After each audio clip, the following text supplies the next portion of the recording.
مسلم دنیا کا عظیم لیڈر جو دنیا کے ہر پلیٹ فارم پر مجبور، بے بس اور مظلوم لوگوں کی ترجمانی کرتا ہے۔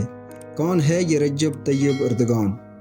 ویڈیو میں آگے بڑھنے سے پہلے آپ سے ریکویسٹ ہے کہ چینل کو سبسکرائب کریں، لائک کریں اور دوستوں کے ساتھ شیئر کریں۔ رجب طیب اردگان 26 فروری 1954 کو استنبول کے ایک غریب محلے میں پیدا ہوئی، جہاں ان کا خاندان 1930 کی دہائی میں رائس صوبے سے منتقل ہوا۔ اردگان کا قبیلہ اصل میں جارجیا سے ہجرت کر کے یہاں آباد ہوا تھا۔ اردگان نے اپنا بچپن ریز میں گزارا، جہاں ان کے والد ترک کوسٹ گارڈ میں کیپٹن تھے۔ جب اردگان کی عمر 13 سال کی ہوئی تو یہ خاندان واپس استنبول آ گیا۔ بچپن میں اردگان کے والد ہفتہ وار الاؤنس کے طور پر 2.5 لیرہ فراہم کرتے تو اردگان اس سے پوسٹ کارڈ خریدتے اور اسے سڑک پر دوبارہ فروخت کرتے۔ اس کے علاوہ ٹریفک میں پھنسے لوگوں کو پانی کی بوتلیں بھی بیچتے تھے۔ اپنی جوانی میں اردگان نے ایک مقامی فٹ بال کلب کو بھی جوائن کیا۔ وہ چاہتے تھے کہ کلب منتقل ہو جائیں، لیکن ان کے والد نے انہیں ایسا کرنے سے روک دیا۔ اردگان نے 1965 میں پرائمری ہائی اسکول میں ایڈمیشن لیا اور بعد میں مارمارا یونیورسٹی سے بزنس ایڈمنسٹریشن کی ڈگری حاصل کی۔ اردگان نے 1978 میں ایمن گبران سے شادی کی، جس سے 2 بیٹے اور 2 بیٹیاں پیدا ہوئیں۔ 1976 میں اردگان نے کمیونسٹ مخالف ایکشن گروپ نیشنل ترک اسٹوڈنٹ یونین میں شمولیت اختیار کر کے سیاست میں قدم رکھا۔ 1985 میں وہ استنبول سٹی کے چیئر بن گئے اور 1991 میں پارلیمنٹ کے لیے منتخب ہو گئے، لیکن انہیں اپنی نشست لینے سے روک دیا گیا۔ 1944 کے مقامی انتخابات میں واضح اکثریت سے استنبول کے میئر منتخب ہو گئے۔ انہوں نے استنبول میں پانی کی قلت، آلودگی اور ٹریفک کے مسائل حل کیے۔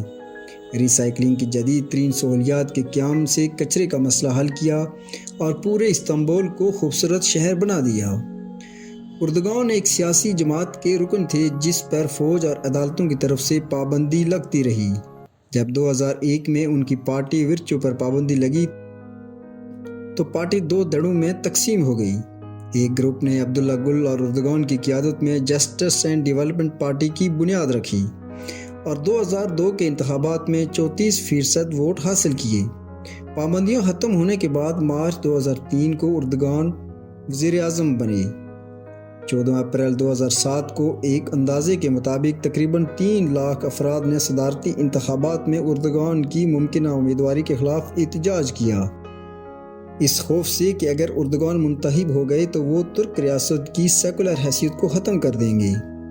جون 2011 کے انتخابات میں اردگان کی پارٹی نے 327 سیٹیں جیت کر مسلسل 3 مرتبہ عام انتخابات جیتنے والے اردگان واحد وزیر اعظم بن گئے۔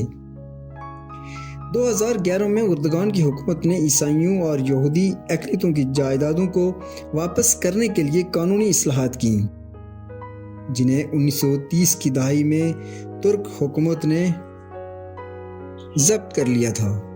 اردگان نے حکومت میں آنے کے بعد ملک بھر میں شراب سے متعلق قوانین سخت کیے اور شراب پر ٹیکس بڑھا دیا۔ معیشت کے لیے خاطر خواہ اقدامات اٹھائے اور IMF کا قرضہ واپس کر کے یہ اعلان کیا کہ اب وہ IMF کو قرضہ دینے کے قابل ہیں۔ IMF اگر چاہے تو ان سے قرض لے سکتا ہے۔ 2002 میں ترکی کے مرکزی بینک کے پاس $26.5 بلین کے ذخائر تھے، جو 2011 میں $92.2 بلین تک پہنچ گئے۔ ملک میں لیبر ایکٹ نافذ کر کے ملازمین کے حقوق کو بہت وسیع کیا گیا، جس کے تحت ملازمین ہفتے میں صرف 45 گھنٹے ہی کام کریں گے۔ ترک فوج کا سیاست میں مداخلت کا ریکارڈ ہمیشہ سے رہا ہے، جس نے ماضی میں 4 منتخب حکومتوں کو ہٹایا ہے، لیکن اردگان حکومت کے دوران سول ملٹری تعلقات معمول کے مطابق آگے بڑھے۔ اردگان حکومت نے خارجہ پالیسی کی بنیاد دشمن نہ بنائیں دوست بنائیں کے اصول پر مبنی رہی۔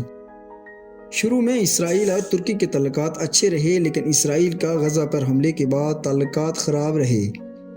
طیب اردگان ہمیشہ اسرائیل کے ظلم کے خلاف آواز بلند کرتے رہے، جبکہ مصر میں مرسی حکومت کو ہٹانے کی ذمہ داری بھی اسرائیل پر عائد کی۔